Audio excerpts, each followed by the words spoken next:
This is a follow-up to the auto pin changing tool of the last video.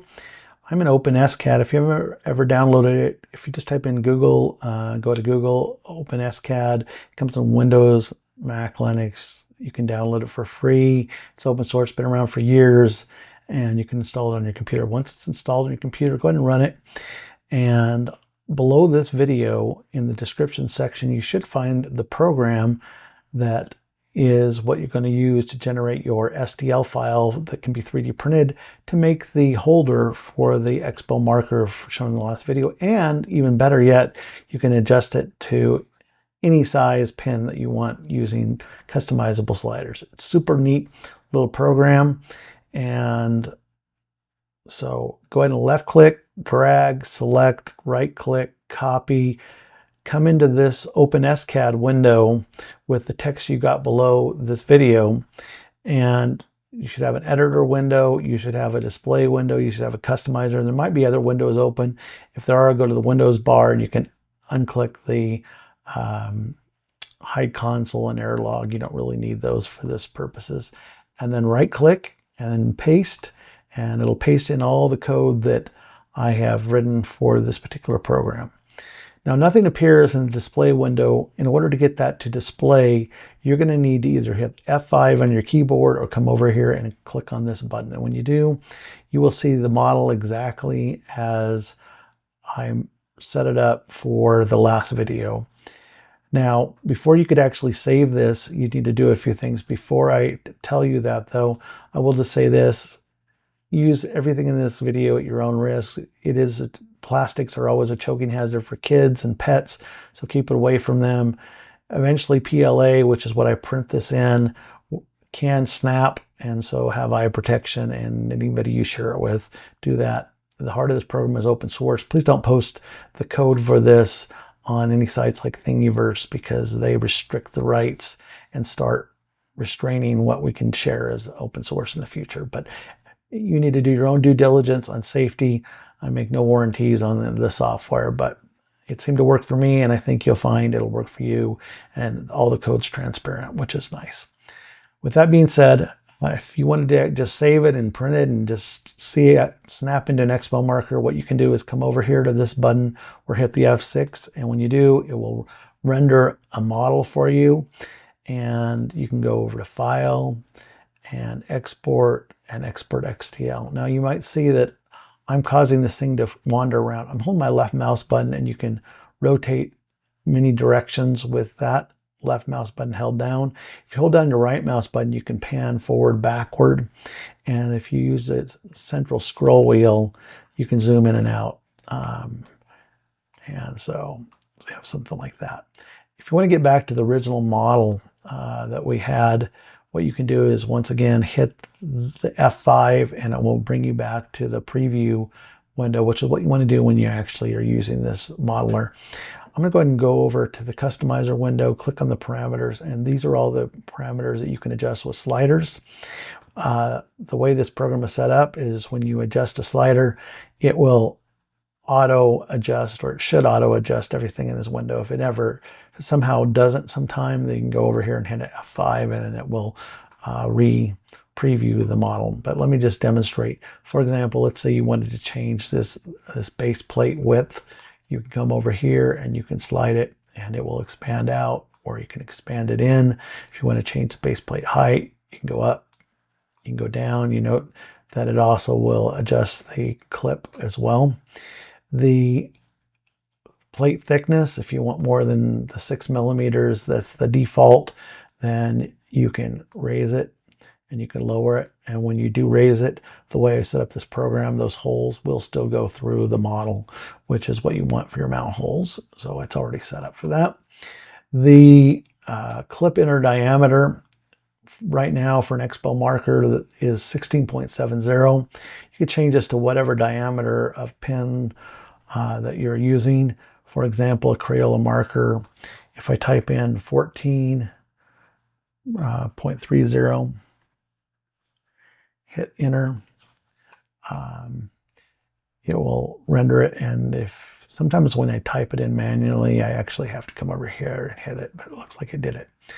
So that's how you adjust that. You can also do it with sliders, so I can adjust this in.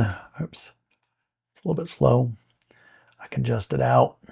If you ever mess up and you want to get back to the start, just hit reset and hit OK, and it will give you back to the original Expo settings. Say you want more stiffness in the mount for your clip, you can increase the clip thickness. So I'll just do this, and you can see how that got much thicker, but it'll also make it a little less flexible.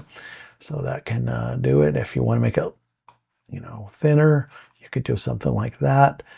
I don't know the optimal, but what I had seemed to work for me, and it stayed in the clip when I was drawing.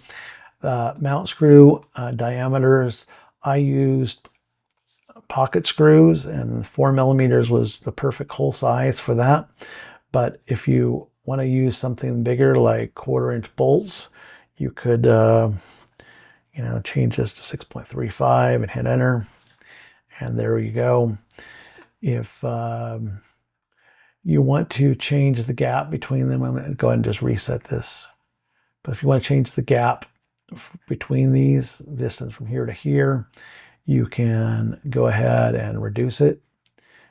Okay, you can raise it. If you raise it too much, it'll go off the plate.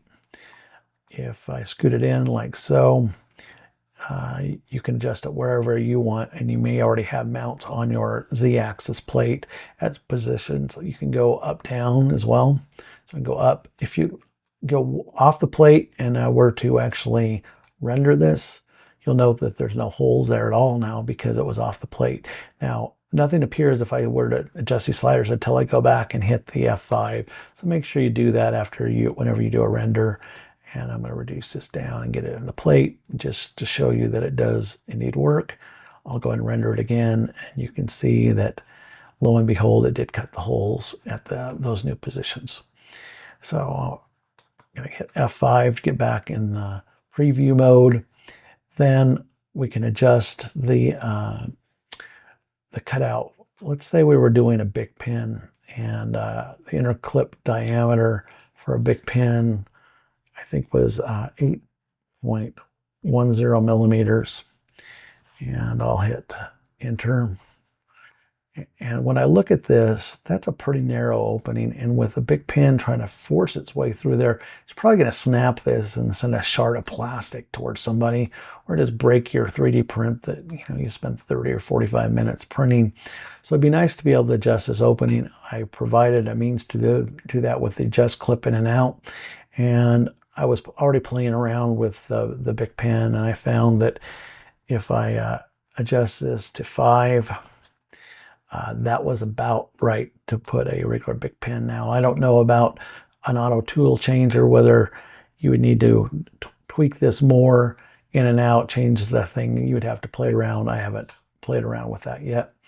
Adjust the side support thickness. So right now, let me generate this so you can see it better. So there's a side support right here. But if I want to, I can go ahead and change the thickness of that. I can make it thinner. I can go ahead and scoot it outward. If I scoot it too far outward, it's going to come out here. And so when I render this, you're going to see that essentially it really didn't provide any support to this clip.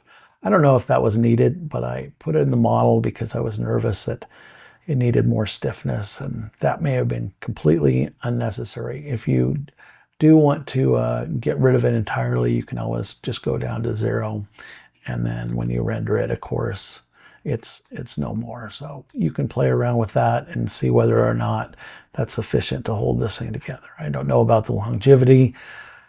I've done a lot of exchanges of pins, and I haven't had this break at all. So for a while anyway, the PLA seems to be holding up. But once again, keep it away from kids and pets. Choking hazard. Make sure you have eye protection on in case one of these clips breaks. But it has a lot of possibilities. I hope you appreciate and enjoy this, and feel free to use it however you like. Just make sure that you follow safety. And if you make anything, that you communicate those safety rules with someone else. You're responsible for that. I'll see you in the next video, where I hopefully will put up the model generator in OpenSCAD for a clock face. And instead of being a three-dimensional structure, I'm going to do it as an SVG, and then maybe eventually I'll rewrite the code slightly to allow you to do extrusions. So, see you next video.